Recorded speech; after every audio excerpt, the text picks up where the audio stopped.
Docteur Albert. Promettez-moi de me dire la vérité et que la vérité. Vous est-il déjà arrivé d'avoir à desserrer votre ceinture après un bon repas? Moi, je vais vous dire la vérité, oui.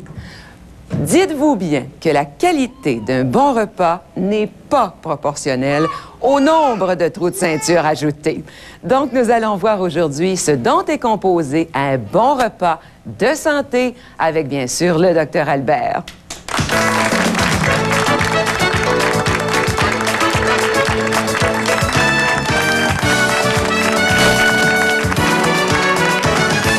J'ai demandé aux gens de dire la vérité. Dr Albert, dites-nous aussi la vérité. Oui, c'est vrai que... Ça vous est arrivé? Ah oui, quand je desserre ma ceinture, je me dis pas dans ma tête, j'ai bien mangé, je dis, je suis bien bourré. Se nourrir et se bourrer, on sait des fois quand les autres nous bourrent qu'ils nous disent pas la vérité. Hein? Bon. Ben, quand on se fait bourrer, on se fait pas dire la vérité. Ben, un repas qui nous bourre, il nous le dit la vérité, lui, parce qu'on change de trou dans notre ceinture. On est mieux de rester un peu sur notre faim. Un bon repas ne répondra pas à notre faim immédiatement, mais dans les 4-5 heures qui vont suivre, on va voir ça cette semaine.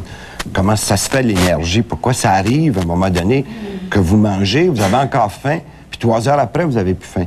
Mais aujourd'hui, ce que je veux vous montrer, c'est comment avoir une assiette. Alors, je n'ai pas du tout les secrets de Sœur Angèle, comment vous la préparez pour qu'elle vous plaise au nez, à la langue et aux yeux. Mais par contre, de dire quelle est la variété et la qualité que vous devez avoir dans votre assiette, c'est beaucoup plus important que la porcelaine qui porte les aliments. J'imagine qu'il y a des gens qui disent « Ah, bof, on sait tout ça. » On pense savoir tout ça, mais c'est bon de se le faire rappeler. On va au tableau? Oui. Ça fait partie de l'éducation, ça, de rappeler ça, parce que on n'est pas convaincu tant qu'on n'est pas malade que c'est ça qu'il faut faire. Voilà. Donc, si je vous fais ça, je vous fais pas un menu avec des calories comme vos diététistes, là. Je vous fais un portrait d'une cuisine. Une cuisine. Cuisine, il y a de la cuisine. OK? Pour moi, la quantité selon ce qu'on dépense ou où on pousse, ça, c'est une chose. Puis la qualité de nos aliments, c'est du cru vers le cuit ou le transformé. Mais la qualité primordiale, c'est le cru. D'accord. C'est comme en mariage. Okay? Plus une femme est crue... On le marie tout cru. Tout cru, c'est ça. Puis petit à petit, notre patience le cuit, l'attendrit. OK? Mais pas le poil. Puis des fois, on aurait le goût de le faire brûler, c'est ça? Oui, ou de prendre le marteau pour l'attendrir comme on fait avec un steak. Donc, un déjeuner complet, je vous dis pas comment le faire, je vous dis quelle variété il devrait avoir. En se levant le matin, un bon verre d'eau, pas trop glacé, là, pour ralentir l'estomac, d'eau tiède, température de la pièce. On devrait commencer notre journée comme ça. Après ça, un fruit frais, soit extrait avec une machine, ou manger tel quel, c'est bon parce que quand on ne l'extrait pas, on a les fibres. Ça, je parle d'individus tout à fait normaux qui ont toujours suivi ça. Les gens qui sont rendus malades, bien là, vous êtes obligés de faire des attentions spéciales. Mais écoutez au moins l'idéal, puis après ça, vous essayerez de vous rapprocher. Troisième chose, des produits céréaliers. Pain ou en potage, là, en céréales cuites, ou en céréales moulues crues, ou en grains céréaliers germés. En tout cas, c'est le cru qui est la nature. Plus vous transformez, moins c'est nourrissant, ça continue de bourrer. Quatrièmement, des amandes, des arachides ou un œuf. Cinquièmement, des produits laitiers. Évidemment, je ne vous dis pas la quantité, ça varie selon chacun. Mais c'est sûrement pas 10 onces de lait au déjeuner puis une toast de pain blanc. Mais ça, c'est la variété d'un bon déjeuner. Si vous n'avez pas faim beaucoup, une gorgée d'eau, une bouchée de fruits, une bouchée de grains céréaliers, une cuillère à thé d'arachide ou une cuillère à thé du jaune et du blanc d'œuf, puis une cuillère à thé de lait, vous avez un très bon déjeuner parce que vous avez ces 5 choses-là.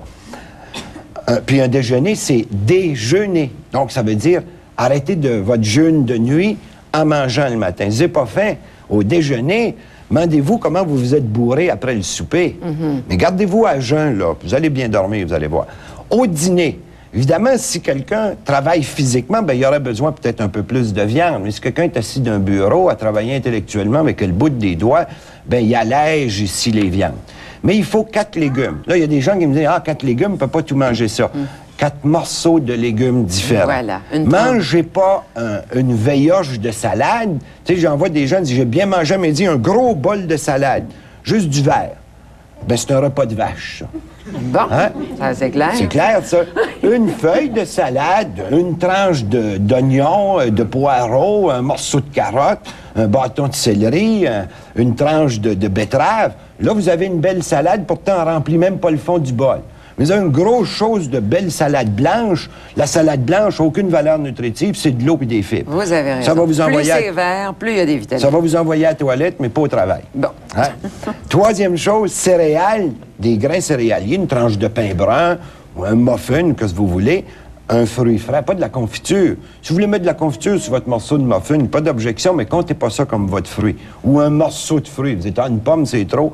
Mais 8 à la table, au restaurant, ben, imaginez chacune bouchée sa pomme, ou coupez-la en 8 avec votre couteau, si vous avez dédain des autres, puis lavez-la bien avant, vous allez avoir mangé votre morceau de fruit. Puis un peu de produits laitiers. Mais si vous mangez du fromage, vous buvez un verre de lait, puis vous tapez un yogourt avec des confitures dedans, bien là, vous mangez comme un veau. Hein? Là, c'est plus comme une vache, c'est comme un veau. Mais ça vaut rien non plus. Un humain n'est pas un veau.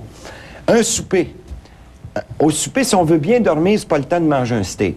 C'est le temps de manger des pâtes alimentaires faites de céréales complètes. Ils mettent des légumes en plus de la sauce, pas juste de la viande puis de la sauce aux tomates. Peux-tu vous arrêter, Dr. Albert, Ouais, sur les pâtes alimentaires? Ouais. Quand vous parlez de céréales complètes, semoule de blé, c'est de la céréale complète. C'est ça. Semoule de blé plus épinards, semoule de blé plus tomate. Il y a des pâtes de toutes les préparations. Donc, faire attention pour pas que ce ne soit qu'une pâte qui ne soit faite que de farine blanche. Blanchie. Ça, c'est du sucre à ce moment-là. Donc, on mange du sucre quand on fait ça. Les légumes, ben, en mettre 4 ou 5 morceaux de légumes au moins dans son plat. Des fruits avec notre tranche de pain, on peut le manger avec nos pâtes. On a déjà des céréales si on a bien choisi, mais des fois, c'est plus facile d'avoir une tranche de pain avec du blé entier dedans ou une céréale entière. Des fruits, puis des produits laitiers, puis ça fait un bon souper. Puis si on a travaillé beaucoup, pour prendre un petit lunch en soirée, cherchez à prendre pain avec un morceau de fruits, vous allez avoir un meilleur sommeil que si vous vous tapez des crotons. Oui, ça a beaucoup de bon sens. Docteur Albert, moi, je calcule, c'est une opinion personnelle, mais je pense que plusieurs sont de cette opinion-là aussi, que vous avez été, vous, personnellement, et pas pour vous envoyer des fleurs, là, mais un pionnier dans ce qu'on vit ces dernières années, c'est-à-dire un changement d'alimentation, une prise de conscience de ce qu'on a dans notre assiette. Malheureusement, encore, malgré que d'autres vous aient suivi, d'autres collègues en médecine aussi, tout le monde n'a pas changé. Et ce qui m'a surpris, ce qui me surprend encore, moi, par curiosité, je m'amuse à regarder le contenu des paniers de provisions des autres en avant de moi à l'épicerie. Et c'est surprenant comme il y a des choses qui nous ont échappé. On va en parler avec les gens qui sont ici, mais si vous voulez faire partie de ces gens-là, vous, une autre jour, vous n'avez qu'à composer tout de suite et réserver le 495-6888. On vous attend avec plaisir. Donc, voulez-vous, par curiosité... S'ils veulent pas me parler du leur pour pas se sentir coupable, ils peuvent me parler de celui-là de l'autre. C'est vrai. Il n'est pas ici, l'autre. Ça vous est déjà arrivé, quelqu'un, là, d'examiner, là, discrètement? Avez-vous déjà fait ça? Oui. Vous regardez la figure de celui qui pousse le panier puis son panier. Puis vous avez tout de suite... Y a-t-il quelque chose qui vous a frappé dans le panier d'une autre? Oui, il y a beaucoup de produits chimiques, beaucoup de chips, de petits gâteaux faits par une compagnie ou une autre, là, qui a beaucoup de chimiques dedans. Il y a beaucoup de liqueurs, il y a beaucoup de pain blanc, de viande à la tonne. Moi, ça me surprend. Est-ce que les gens étaient à deux pour pousser le panier? Non, mais ils étaient pleins en masse. Est-ce qu'il y en a qui ont cette habitude d'un peu croche, là, de vérifier dans le panier des autres? Êtes-vous conscient de ce que vous mettez dans votre panier, tiens? Maintenant, oui. Vous, madame? Oui, maintenant, oui. Vous êtes conscient? Oui. Avant, j'étais pas habituée à écouter le docteur Albert. On n'avait pas le programme. Si on l'aurait eu 20 ans avant, ça aurait peut-être changé notre habitude de vie. Avez-vous remarqué dans les épiceries, quand vous entrez, la porte d'entrée dans l'épicerie vis-à-vis quel comptoir elle est? Vous, quand vous entrez à l'épicerie, c'est quoi qu'il y a à première vue? Des légumes. Ah oui, bien, c'est un bon épicier. Mais vous n'avez pas remarqué qu'il y en a d'autres qui ont les bonbons? Il y a les bonbons, boissons gazeuses, les charcuteries, la viande. Puis les légumes sont dans le fond en dernier. Parce que si vous n'avez plus d'argent, pour dépenser pour Monsieur a quelque chose à nous dire. Beaucoup, c'est les produits congelés. Il y a beaucoup de gens, les canages, c'est effrayant. Mais dans le produit congé, Dr. Albert, il y a quand même d'excellents éléments. Oui, puis surtout que notre ministère va faire marquer la date qui ont été cultivées et congelées, et non pas à quelle date ils sont bonnes. Parce que le plus près qu'on est de la date de congélation, mettons 1 mois, 2 mois, il y a encore beaucoup de valeurs nutritives.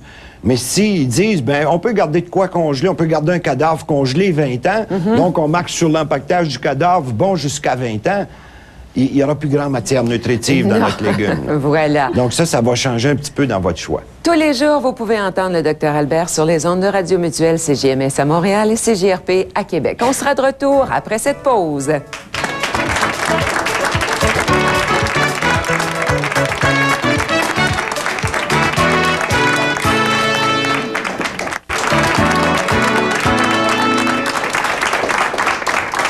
À cette même chronique hier, cette chronique Un bon départ, on a parlé du lait maternel. Là, on commence aujourd'hui à introduire les aliments solides.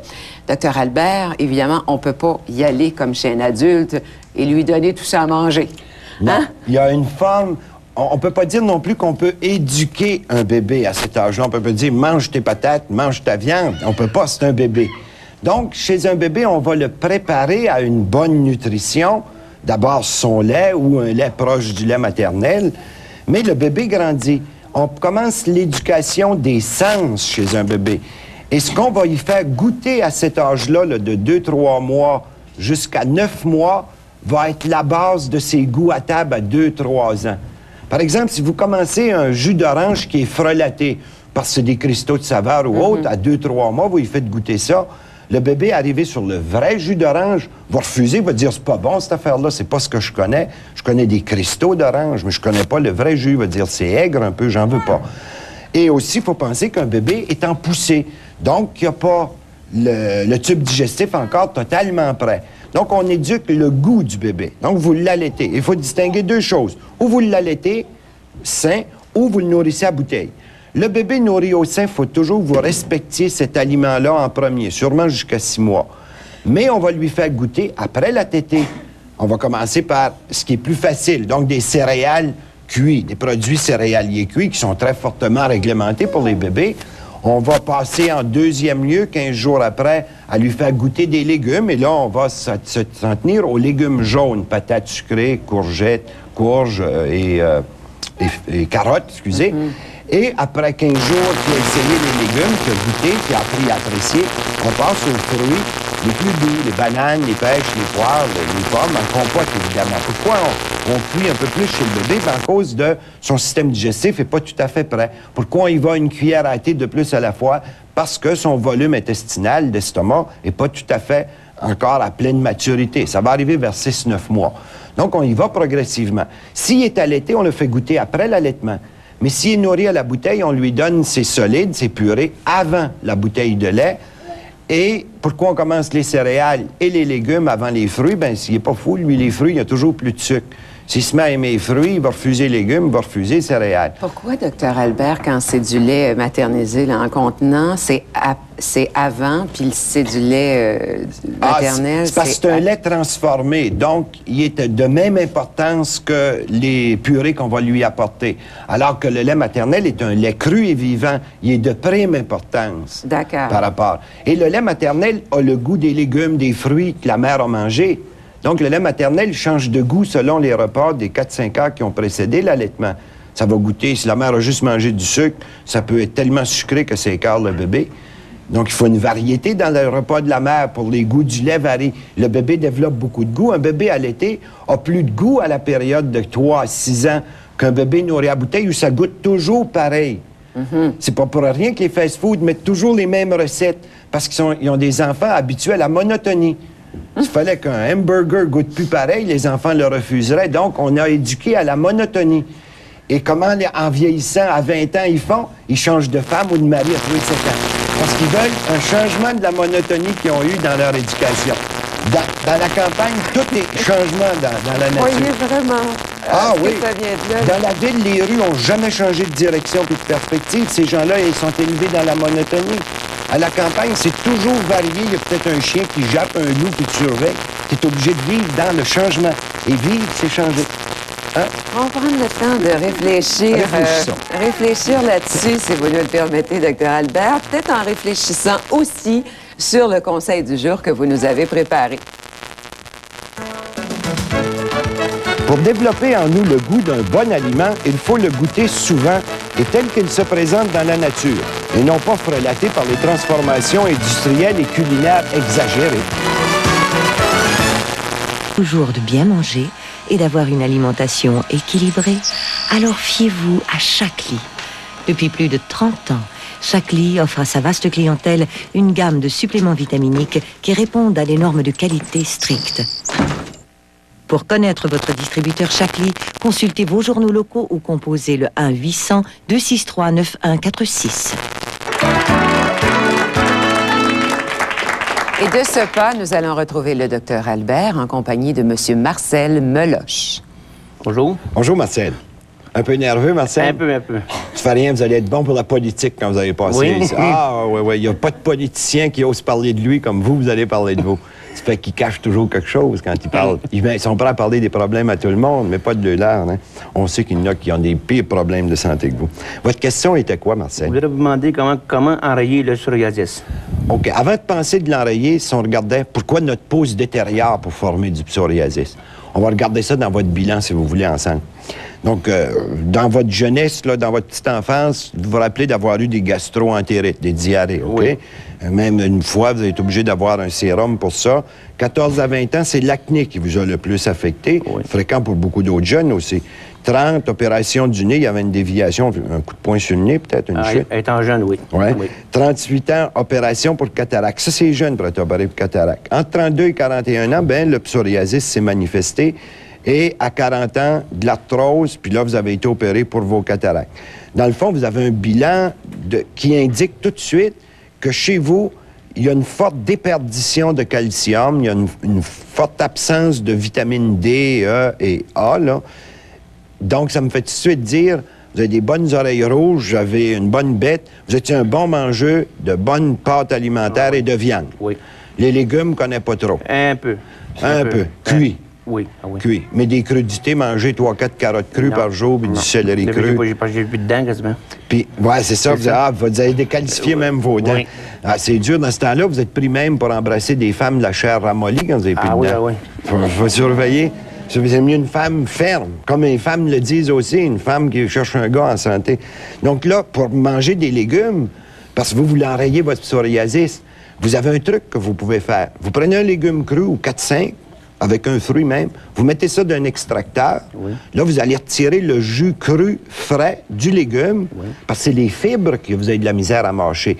Mais le jus cru, vous en buvez un 4-6 onces, 3-4 fois par jour. Vous allez avoir toute la valeur nutritive des légumes et des fruits crus. Vous les lavez bien, par exemple, avant d'extraire, parce que des fois, on les protège. Ça va vous amener plus de légumes. Je vais vous dire pourquoi je vous dis ça. Les fruits, ceux qui peuvent se manger des fois, comme l'avocat, ça se mange, je parle pas celui-là qui est en droit, là, je parle du fruit. Oui. Ça se mange assez bien, c'est pas dur. Les pêches mûres, des bananes mûres, ça peut se mâcher assez bien. Mais comme d'autres fruits un peu plus durs sont importants pour la santé, vous les passez à l'extracteur et vous le mettez dans votre bilan quotidien des quantités que vous devriez avoir. Donc, ça va amener des éléments que vous aviez plus. Mais parce que vous vous êtes décalcifié avec de la viande rouge et du sucre de farine blanche, il vous faut un apport de calcium. Brocoli, chou-fleur, patates, topinambour, ça amène du calcium. Mais vous pouvez en rajouter 500 mg à chacun de vos repas. Oui. C'est bien important. L'huile de foie de morue, avez-vous pris ça quand vous étiez petit? J'étais petit, oui. Continuez à en prendre, vous êtes encore petit. Oui. Puis ça va vous aider à transporter les calciums. Oui. Vous avez toujours de la jeunesse, n'oubliez pas. On n'est pas plus vieux qu'on veut le penser. On a toujours le même cadre de jeune, sauf qu'il ne faut pas faire les fous comme les jeunes quand ils nous voient grands, ils veulent qu'on soit sérieux. Oui. Dans notre tête, on écrit ça, c'est apostrophe, R-I-A-U-X, ça fait pareil. On fait les drôles pareil. L'acné que vous aviez, par exemple, ça vient d'une diète trop riche en viande, en gras, en produits laitiers et en sucre. Votre foie s'embarrassait. Oui. Puis le foie, c'est un peu notre manufacture à nutrition, ça.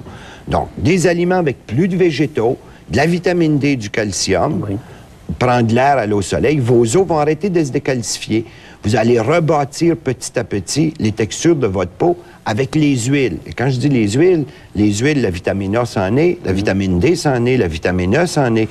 Le germe de blé, c'est des huiles. Les huiles de première pression à froid, les meilleures qualités. Et là, vous allez lentement améliorer votre état. Ça ne se fera pas dans 1 an. Mettez-vous 4-5 ans d'amélioration, puis vos os vont en prendre une bonne dose de tout ça. Vous allez améliorer ces deux côtés-là. Parce que vous êtes jeune encore. Considérez-vous pas vieux. OK, merci. OK? Puis vous, je vous remercie d'avoir vaincu votre timidité pour ça. Merci.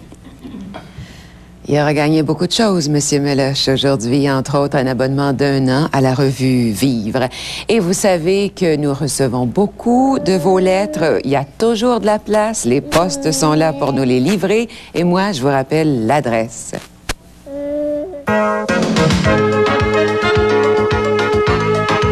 Docteur Albert, casier postal 38, Place du Parc, Montréal, Québec, H2W 2M9. Êtes-vous prêt pour le courrier qu'on a déniché? Ah, moi, je prends ça comme mes examens. J'ai toujours aimé mes examens. Mes examens. Mais alors, première question d'examen. J'aimerais savoir à quoi sont dues les crampes dans les mollets, car mon père a constamment des crampes dans les mollets à son réveil. Et à quoi c'est dû et que peut-on faire pour y remédier? Il y a beaucoup de gens qui prennent ça quand ils font l'amour, hein, les orteils et les mollets. Je sais pas. Ah non, ça fait longtemps. Ah, c'est pareil, Isabelle, non, il n'y aura pas trop loin. Mais des crampes dans le mollet, des fois, c'est dû au moment où l'activité du muscle commence. Si on a une baisse dans l'ouverture de nos vaisseaux sanguins, faut pas vous étouffer, Isabelle. Je serais pris pour faire la respiration bouche à bouche. On ne fera pas de réanimation. Donc, ça peut être un signe de manque circulatoire. Réchauffement du membre, un peu de massage, une crème qui réchauffe le membre. Mais faire vérifier aussi si son régime n'a pas trop de gras, de cholestérol, d'artériosclérose pour pas attendre que ça bouche, ça, ces membres-là, puis ça fasse de la gangrène du pied. C'est ce que son père devrait regarder. Bon. Elle, personnellement, dit qu'elle fait une réaction aux produits nettoyants sur les mains. Est-ce qu'elle peut faire quelque chose pour régler ce problème, à part de porter des gants de caoutchouc? Il ne faut pas qu'on laisse la maison sale parce qu'on fait ça. Ça nous indique deux choses, ça. Ou sa peau est fragile, parce que toutes les femmes qui touchent à des choses caustiques ne réagissent pas avec des dermites, ni tous les hommes, maintenant, qui font le ménage, hein, qui sont domptés un peu. Ça peut signifier une fragilité de la peau, ce qui est un corps normalement bien nourri n'a pas de fragilité de tissu. Et la deuxième chose, ça peut signifier que les phosphates dans les détergents sont trop élevés. Il existe des détergents biodégradables dans lesquels il n'y a pas de phosphate. Et il existe aussi des choses qui vont améliorer par la nutrition la peau. Si je pense à des vitamines, je pense à la bêta-carotène, mais je pense aux légumes, aux huiles, au zinc, ça aide. Donc, les noix, les amandes et les légumes, toujours. Le sujet auquel je voudrais revenir, Dr. Albert, entre autres les 6 minutes de ménage par jour. Laver selon les statistiques. De toute façon, on sera là demain pour bien d'autres sujets intéressants. Bonjour. Bonjour.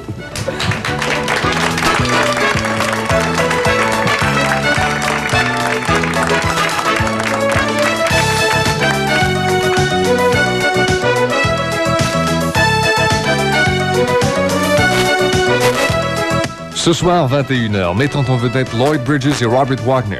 Suivez les problèmes personnels et professionnels d'un médecin qui dirige un grand hôpital dans Médecins en péril. Première partie, à voir ce soir, 21h. Dans un instant, Pierre Lalonde anime Action-Réaction.